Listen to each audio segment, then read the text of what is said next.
Pendant près de 100 ans, l'Amérique n'a pas seulement dominé le monde culturellement, militairement ou technologiquement. Elle a façonné les règles du jeu avec l'ONU, le FMI, l'OTAN, l'OMC, le G7 et toutes ces institutions qui régissent le commerce, la finance et la sécurité internationale. Elle a imposé ses propres usages, son propre système financier et sa propre devise partout dans le monde, hissée par des accords historiques au rang de gardienne de la sécurité du monde. Vous êtes né dans ce monde.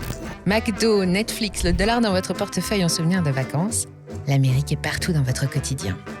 On a annoncé sa fin des centaines de fois depuis 50 ans, mais elle a toujours tenu bon. Et mieux encore, elle a continué de stabiliser la finance mondiale quand elle allait mal. Dans cette vidéo, je ne vais pas parler de crise ou de récession, mais de déclin. Face aux innombrables signaux qui s'accumulent, c'est un mot qui revient de plus en plus dans les conversations. Un déclin économique, mais surtout hégémonique, avec une position dominante de plus en plus contestée. Pendant que Donald Trump sème le doute chez ses alliés historiques, les puissances rivales profitent de l'occasion pour proposer leur propre système, des alternatives aux solutions américaines et à sa devise, le roi dollar. D'ici 10 ans, Washington ne sera plus la seule à dicter le fonctionnement du monde. Mais qui écrira les règles avec elle? Et qu'est-ce que ça va changer pour nous? Aujourd'hui sur Money Radar, on va parler du plus grand bouleversement économique du XXIe siècle, un changement capital qui est en train de se jouer sous nos yeux.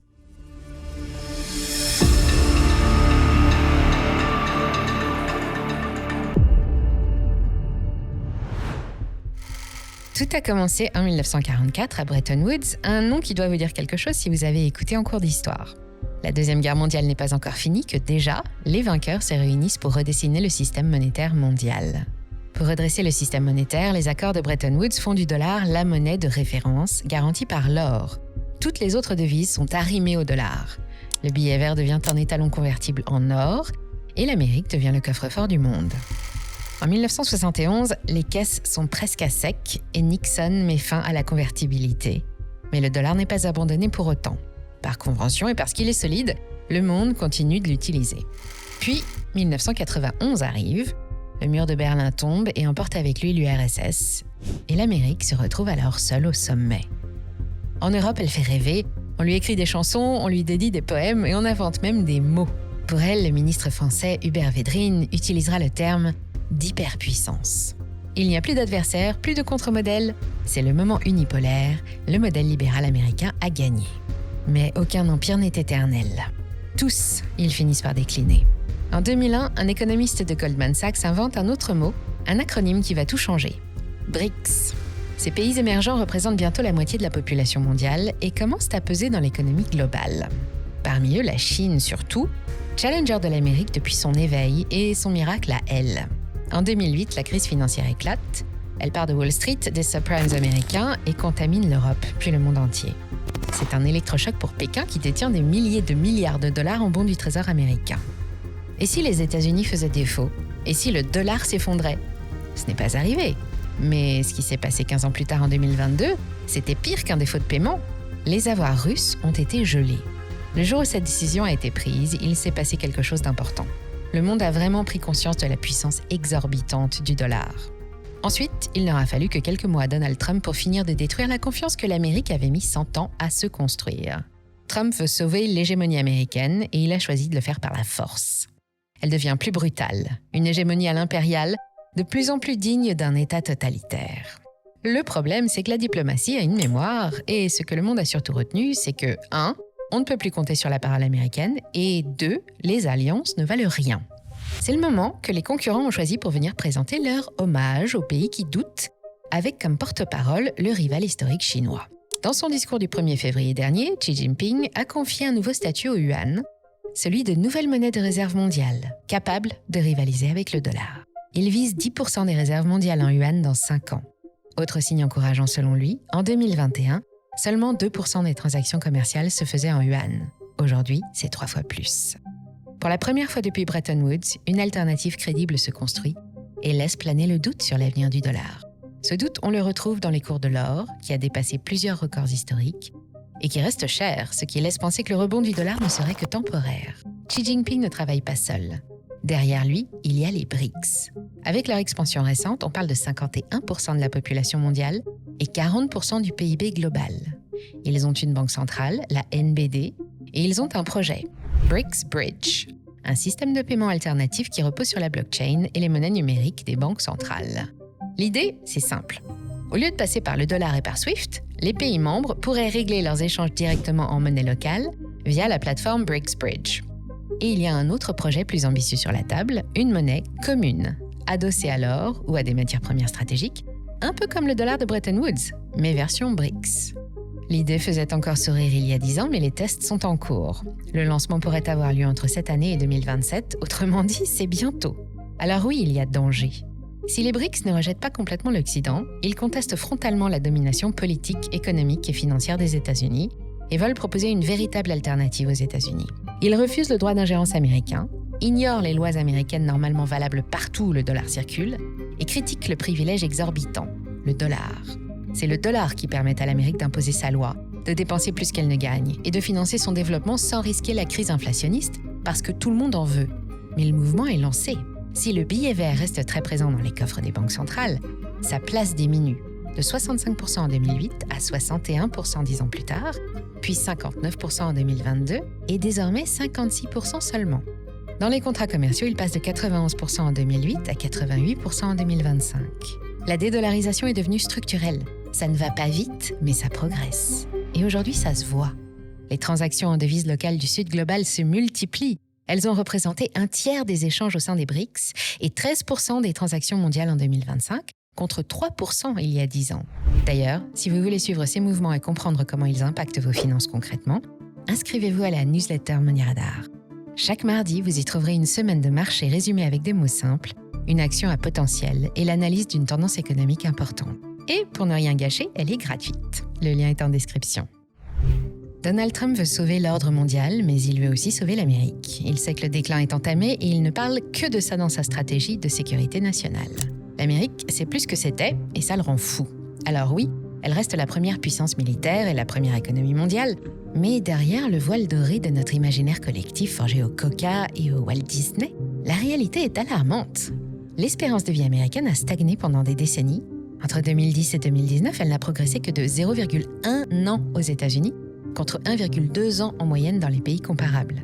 Elle est remontée à 79 ans en 2024, après avoir chuté à 76,4 ans en 2021, mais elle reste 4,1 ans plus basse que la moyenne des pays riches, et le pays devrait chuter du 49e au 66e rang mondial d'ici 2050. Il faut dire que les États-Unis sont lourdement handicapés par un système de santé parmi les plus inégalitaires au monde. L'épidémie d'opioïdes et les morts du désespoir, overdoses, suicides, maladies liées à l'alcool, ont explosé. 158 000 Américains en meurent chaque année, contre 65 000 en 1995. Le taux de suicide est passé de 10,4 pour 100 000 en 2003 à 14,1 en 2023, le niveau le plus élevé depuis plus de 80 ans. Le suicide est devenu la 10e cause de mortalité aux États-Unis en 2024. En face, le coefficient de Gini, qui mesure les inégalités, est passé de 0,40 en 1990 à 0,485 en 2023, le plus élevé depuis 2017. Et en 2024, les 10% les plus riches représentent désormais près de la moitié, 49,7%, des dépenses des consommations américaines. Le taux de fécondité est tombé à 1,6 enfants par femme, bien en dessous du seuil de renouvellement de 2,1, ce qui n'alarme pas seulement Elon Musk. Donald Trump a promis de devenir le président de la fertilité. Et il n'a pas le choix, parce que le pays s'apprête, comme le Japon, la France ou la Chine, à affronter sa crise démographique. Selon les projections, à partir de 2034, il y aura de moins en moins d'Américains sur la planète. En attendant, les revenus des 50% les plus pauvres n'ont augmenté que de 36% depuis 1980, alors que ceux des 1% les plus riches ont augmenté de 162%. Et la classe moyenne tire la langue. Et vous qui regardez cette vidéo, vous êtes 62% à ne pas être abonné, alors que vous nous suivez régulièrement. Abonnez-vous à la chaîne, ça nous aide énormément et ça vous permet de ne rien rater. Hier, les leaders du pétrole s'appelaient ExxonMobil et Chevron. Aujourd'hui, c'est la Saudi Aramco. Les champions du hardware télécom comme Cisco ont laissé la place à Huawei et Samsung. BYD affronte en face Tesla sur l'électrique. Les États-Unis étaient le premier producteur industriel de l'an 2000 et aujourd'hui, l'usine du monde est en Chine. Enfin, la qualité des infrastructures américaines place le pays au 13e rang mondial. Alors que les dépenses publiques dans ce domaine sont passées de 3,8% du PIB dans les années 60 à 1,6% durant la dernière décennie. Voilà la vraie Amérique que Trump voit tous les jours. Celle des villes délabrées, des ponts qui s'effondrent et d'une population qui meurt plus jeune et plus pauvre que ses parents. Mais qu'est-ce qui le ronge le plus d'après vous ? L'état du pays ou que Pékin négocie en yuan, que Moscou ignore royalement les sanctions et que Delhi achète du pétrole russe malgré les menaces ? Trump met le délabrement du pays sur le dos des élites mondiales, les démocrates et l'Europe en particulier. Ce sont eux les responsables. Mais il peut encore le sauver par le pouvoir de MAGA et d'America First, avec de nouvelles conquêtes comme le Canada, le Venezuela ou le Groenland, ou en méprisant les anciennes alliances OTAN, OMC ou FMI. Avec des démonstrations de force en Iran, les bombardements de l'opération Midnight Hammer, le golfe Persique transformé en plateau de toucher-couler, ou les torses qui se gonflent face à la Chine au sujet de Taïwan. Il soutient que l'économie est florissante depuis son retour, et c'est ce qu'indiquent les fondamentaux, mais pour combien de temps ? Vu de l'extérieur, le pays a définitivement perdu son rôle de stabilisateur mondial, et ça ne changera pas avec un nouveau gouvernement en 2028. Le mal est fait. Il va donc falloir nous habituer à plus de diversité dans notre quotidien, avec 3 scénarios pour le monde de 2035. Le premier, et le plus probable, c'est la multipolarité chaotique. Plus de monopole, juste des blocs régionaux qui se font concurrence. L'Occident d'un côté, avec un clan américain et un européen, l'axe sino-russe de l'autre, le Sud global quelque part entre les deux, chacun avec ses propres règles, ses propres systèmes de paiement et ses propres alliances. Ça ressemblera un peu au 19e siècle, avant les guerres mondiales. Pour les marchés financiers, ça veut dire une volatilité structurelle. Fini la stabilité garantie par un gendarme mondial. Chaque crise géopolitique fera trembler les bourses. Le deuxième scénario, c'est la nouvelle hégémonie chinoise. Si le yuan atteint les 10% des réserves mondiales d'ici 2030, si BRICS Bridge fonctionne, si la Chine continue de racheter des infrastructures partout dans le monde via les nouvelles routes de la soie, alors oui, Pékin pourrait remplacer Washington. Vous paierez vos achats en yuan et vos données passeront par des câbles et des satellites chinois. Ça n'a rien d'engageant. La Chine n'offre pas les libertés qui vont avec la démocratie, pas de marché financier ouvert, pas de liberté de circulation des capitaux. Le contrôle autoritaire, ça ne rassure personne. Même les pays du Sud global qui veulent s'émanciper de Washington ne sont pas prêts à échanger un maître contre un autre, surtout pas un maître qui surveille tout, contrôle tout et n'hésite pas à punir ceux qui désobéissent. Le troisième scénario, c'est la fragmentation monétaire. Plus de monnaie dominante unique. À la place, des monnaies numériques de banques centrales qui circulent dans des blocs régionaux, du commerce en monnaie locale entre pays voisins, l'or comme valeur refuge universelle, et peut-être à la marge des crypto-monnaies ou des stablecoins comme alternative privée. Dans ce monde-là, le dollar existe encore, mais il n'est plus le roi, juste une devise parmi d'autres. Et les États-Unis ne peuvent plus imposer leurs sanctions à la terre entière. Vous me direz dans les commentaires quel scénario vous paraît le plus réaliste, mais ce qui est certain, c'est que d'une façon ou d'une autre, l'ordre de Bretton Woods va changer et que le comportement de Donald Trump a certainement accéléré le processus déjà bien entamé sous les précédentes présidences, y compris la sienne. 80 ans d'hégémonie américaine vont prendre fin. Nous allons assister à la transition entre les deux ordres, l'ancien et le nouveau, quel qu'il soit. C'est un événement historique. Ça prendra encore 10 ans et les transitions, c'est toujours chaotique. Ça veut dire volatilité sur les marchés, tensions géopolitiques et crises à répétition. La clé, ça reste la diversification. Et votre allié, c'est le temps. Choisissez un ETF monde et regardez du côté de l'or, peut-être même des actifs en yuan si vous y croyez. Mais ne mettez pas tous vos œufs dans le même panier. Il me reste à vous adresser un grand merci pour votre fidélité. Restez curieux, je vous dis à très vite sur Money Radar.